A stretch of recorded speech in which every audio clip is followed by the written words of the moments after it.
Hi friends, it's Grace and welcome back to another video.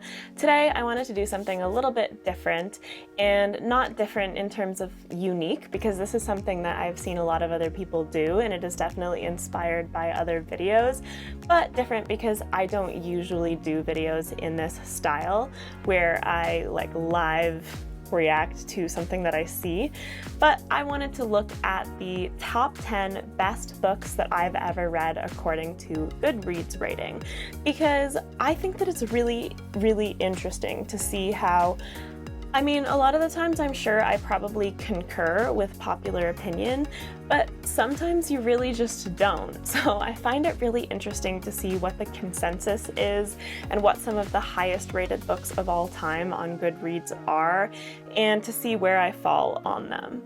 So I don't really have too many rules for this. I'm just going to look at my read books on Goodreads and sort them by average rating. The only thing that I'm going to say is that in doing a top 10, I will not include more than one book from the same series. The same author is okay, but just not the same series. I'll choose the highest rated book from whatever series that is, and I think that's the only stipulation I want to put on it. So I already have my Goodreads open with my read shelf open, and I am really interested to see what's going to come up here. I have a feeling I know what a few of them are going to be, but I'm not sure what order they're going to come in or what the top 10 is going to end up being. Okay, so I am going to start from number 10 because I just did a quick count and made sure that I found 10 either standalones or separate series, and I can just tell you that I don't think this is going to be very shocking, but there are a few that made their way in here that I'm happy to see on the list. So let's just see. So coming in at number 10 with an average rating of 4.50, which is pretty crazy when you think about it, is The Hero of Ages by Brandon Sanderson, which is the final book in the Mistborn Era 1 trilogy. And this book has 329,408 ratings. I think for a fantasy book that's a lot. I kind of can't tell because a lot of fantasy books are not as widely popular. Even if they are really popular within the fantasy sphere, I feel like you don't see them breaking out into the general public that much. So almost 330,000 people is a lot. And I have to say that I agree. I rated this book 5 stars, and I don't recall, I think that I rated all of them, rounding up to 5 stars in Mistborn Era 1, but I can't say that I'm shocked that The Hero of Ages is the highest rated book in that series, because you tend to see sequels being rated higher because the retained audience of the series is people who already liked it, so they are already more likely to like it more than someone who is just picking up the first book in a series not knowing whether they're going to like it.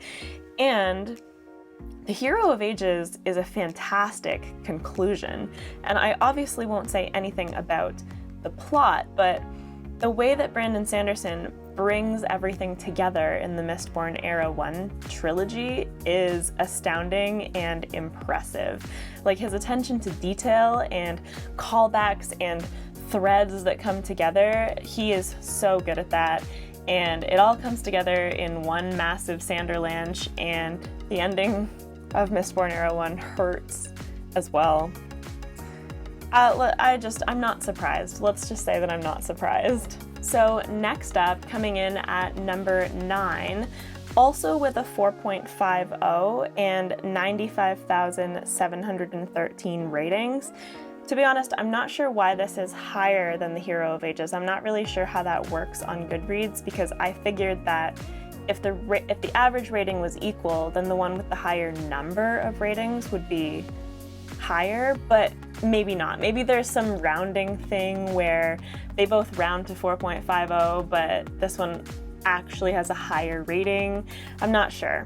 but this one is So You Want to Talk About Race by Ijeoma Oluo, and it's been a while since I read this, but I remember this being a really valuable and insightful book, and I was making an effort to pick up anti-racist books, and I still am in terms of the nonfiction that I pick up. And if I'm being honest, I'm surprised that this is the highest rated of the ones that I have picked up. Not to say that it was bad, because I gave it 5 stars, but I've given a lot of books 5 stars. Maybe the reason that this one is the highest rated is because Ijeoma Oluo talks more about her personal experiences, and this book is written in more of a personal way, whereas some others that I've picked up, like Hood Feminism by Mickey Kendall, is a fantastic book too, but is a lot more cut and dry and written based on facts and statistics and research, which is something that I love, but I can see readers having more trouble connecting with the material that way. Whereas So You Want to Talk About Race was quite personal, and it did involve things like to back up claims that were made, like statistics and actual numbers, but I think on the whole it was written more about Ijeoma Oluo's experiences and like having conversations about race. So I mean, I thought that this book was fantastic, so I am glad to see it here. I am a little surprised, but I'm glad to see it here. Next up, in the number 8 slot, we have a true giant in the fantasy landscape with 717,727 ratings, A Storm of Swords by George R.R. Martin, the 3rd book in A Song of Ice and Fire. And I will be honest with you, Apparently I rated this 4 stars, which is shocking to me because I remember it being one of my favorites, but I think that the culprit here is that I read Game of Thrones and A Song of Ice and Fire in like maybe 2011, no, not 2011, 2012 or 2013. And I have reread A Game of Thrones, but I have not reread the series past that, and I didn't get Goodreads until 2020. So I was trying to go back and retroactively add things that I knew that I had read, and I don't really know why I arbitrarily decided that I gave this book 4 stars even though it had been like 7 years since I read it. I think I disagree with myself now, even though it's been even longer. I remember A Storm of Swords being one of my favorites, if not my favorite, but I struggle, because I haven't reread it, I struggle to remember which things happened in which book. But I am possibly not committing to anything, planning a reread of this series, so we'll see what we shall see. The point is, though, I am so not shocked that this book has a 4.54 rating on Goodreads, because obviously it's massively popular. This would have come out like right at the height of the series, still had plenty of momentum, and yeah, I don't know, I remember it being a fantastic book, so I don't know about that 4 stars. We'll revisit it later. Okay, next up we have the biggest name, well, yeah, arguably the biggest name in fantasy, J.R.R. Tolkien with The Return of the King. This book has a 4.55 rating on Goodreads, and it has 776,738 ratings. And I gave this 4 stars, and this is one where I read the Lord of the Rings trilogy in 2019, and I stand by this. I know how people will feel about that, but I liked Lord of the Rings and the trilogy as a whole, but I had trouble reading it. I think that on reread, it's quite possible that my rating of the series would go up, but for me, it wasn't me thinking that it was bad or that I wasn't respecting what Tolkien did. I legitimately had trouble reading it, and so it wasn't the most enjoyable reading experience, even though the story was good. So that's just the reality of it. I think that I may have given each book in the series 4 stars. I can't remember. But I totally understand why they are some of the most popular and highly rated books of all time. I'm not used to that kind of prose. It's not my favorite writing style by any means, not by a long shot. So that's just me, and don't yell at me. Actually, you can yell at me. I'm not going to change my opinion. So this is actually pretty funny because coming in at number 6 on the list is a book that I literally finished last night. Started and finished last night. Now, it's not shocking to me, and the reason for that is because it is Heartstopper Volume 1 by Alice Oseman, and this also has a 4.55, so once again, I'm not sure why exactly it comes in above like Return of the King when I sort on Goodreads, but this one has 352,964 ratings, which is, I knew that this series was getting quite popular, but that is even still more than I thought that it would be.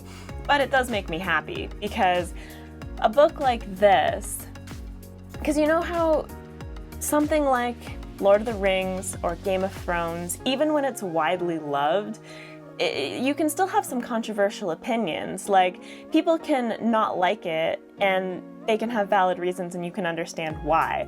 But for a book like Heartstopper, it's so heartwarming and it's so cute, and Nick and Charlie are like, they just make my heart swell. Like, how can you not love it? That's how I feel about a book like this.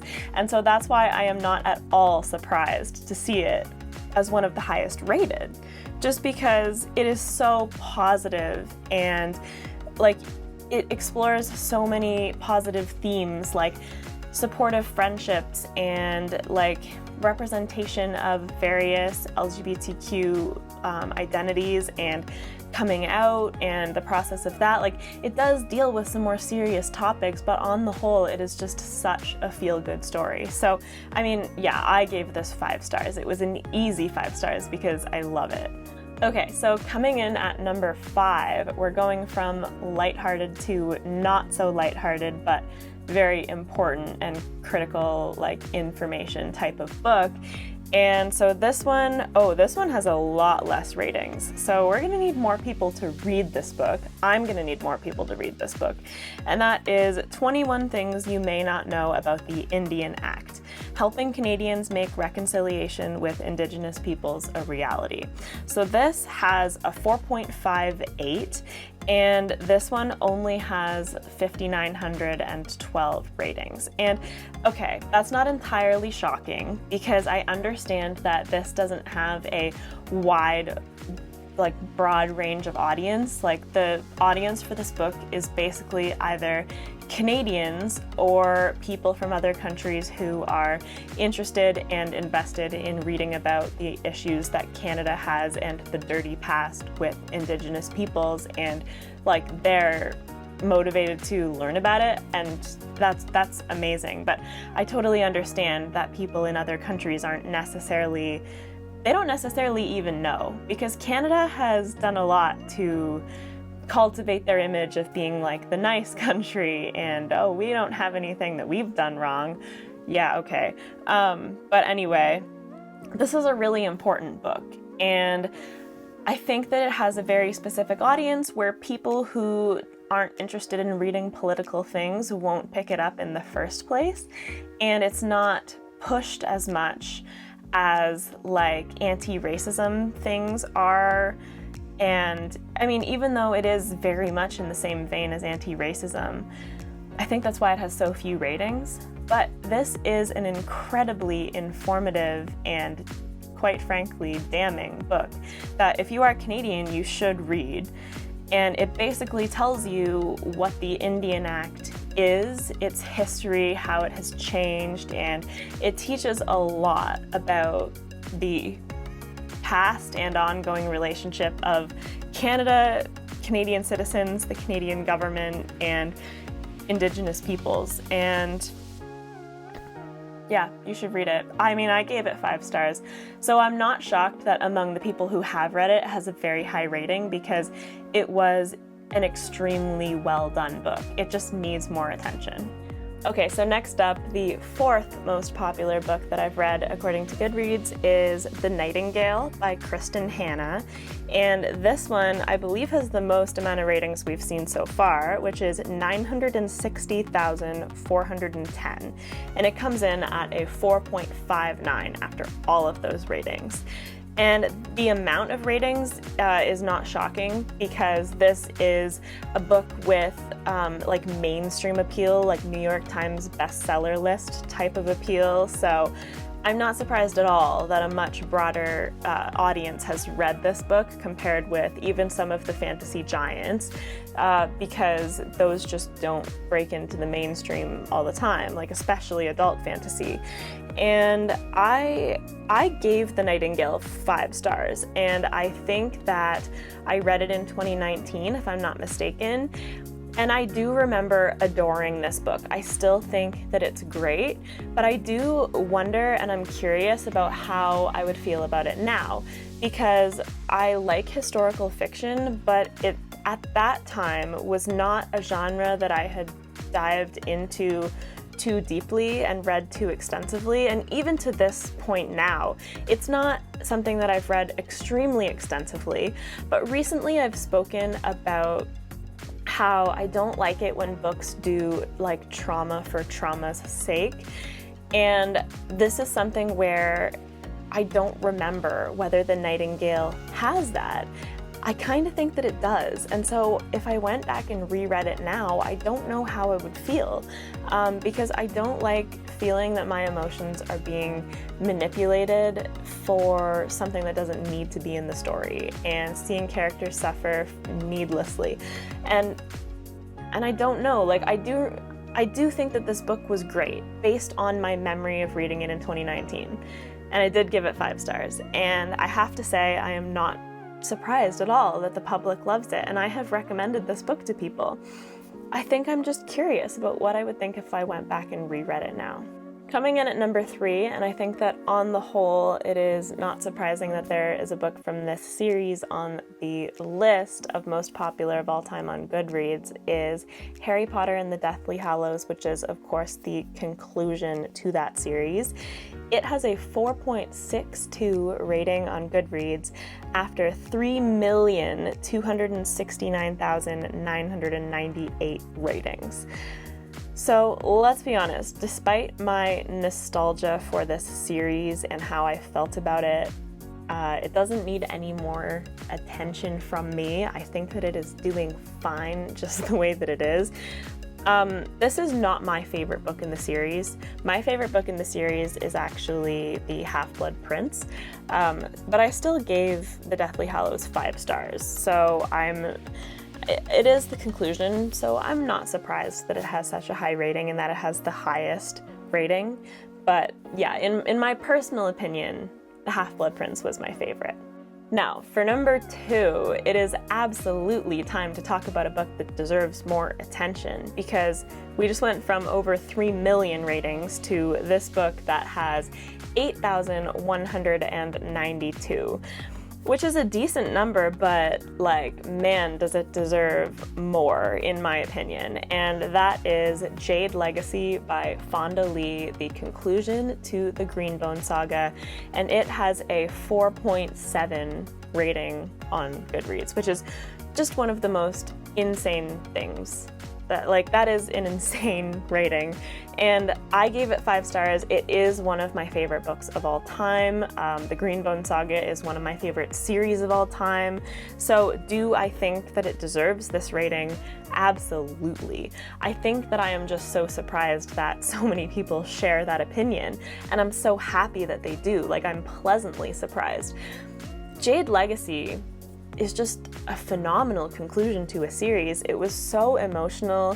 It was absolutely packed with action and character arcs, and like, I don't want to say anything specific, but it just was a stunning conclusion. It tied things together so well. It was the perfect progression of the series, and it was the perfect way conceptually to wrap up the series. Like, I loved where it went, and I'm so glad that Fonda Lee in fantasy circles is getting so much recognition for this series and for Jade Legacy. I just wish that it was more widely appreciated, but maybe we'll slowly get there. I will continue telling people that this is an amazing series and that they should read it. So maybe it'll crack 10,000 ratings sometime soon.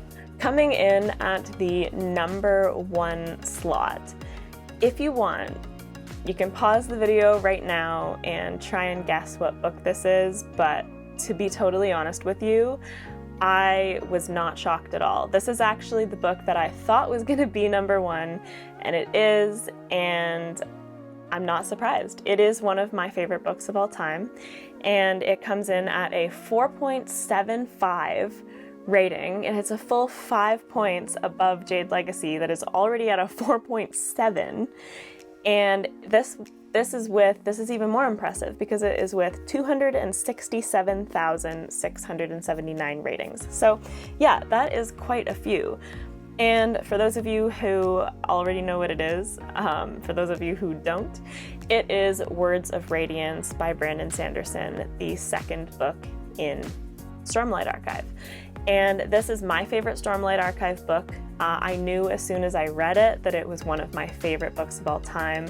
So yes, I absolutely gave it 5 stars.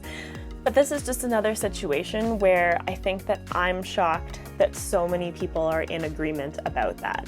And I do think that it's a phenomenal book, but as always, when you have such a huge fandom as Brandon Sanderson, you will have dissenting opinions. And it just seems like the opinion on Words of Radiance is so overwhelmingly positive that it is a pleasant surprise for me. And then when people don't like it, I do realize that they see the flaws in it, and I can recognize that there are flaws in his series, but it's almost a surprise when someone doesn't like it, to be totally honest with you. In terms of the Stormlight Archive as a whole, I think that all 4 books are amazing, but Words of Radiance just took what was started in The Way of Kings and ramped it up and ran with it so well that the series just saw such a progression in plot and in characters, and it was perfectly paced. It had an incredible payoff ending. You got so many payoffs in Words of Radiance that were set up in The Way of Kings. Words of Radiance just had so many things going for it, and to be honest, it was a high point before a mid point that was Oathbringer. I loved Words of Radiance so much that Oathbringer couldn't help but be a little bit paling in comparison to it until the ending, which I loved. But undeniably, Words of Radiance is my favorite Stormlight book, and I'm glad that people agree with me on that. So I think that as a whole, this was a fun list to look at because there were a few things that were not shocking to me, in the slightest, but there were a few things that snuck on there that I was not expecting to see, and that I'm glad that I got to plug a little bit and talk about them, because there are books that I read a while ago that I don't really think to talk about anymore because I'm continuously talking about what I'm currently reading, and I think maybe they deserve a little bit of recognition. So I'm really happy that I got a chance to mention them, and there's new books on here, there's old books, so I'm pretty happy with the way that that list turned out. So let me know what you thought down in the comments. That's going to be it for this one since I went over the top 10. And let me know what you thought the top was going to be, if you were surprised or if you weren't surprised. And yeah, so that is it. And please like this video if you liked it. Subscribe if you'd like to see more content from me. I post new videos every Monday and Thursday. And I have my socials, Patreon and Discord linked in the description if you're interested in any of that stuff. And with that said, I hope that you have a fantastic rest of your day. Bye!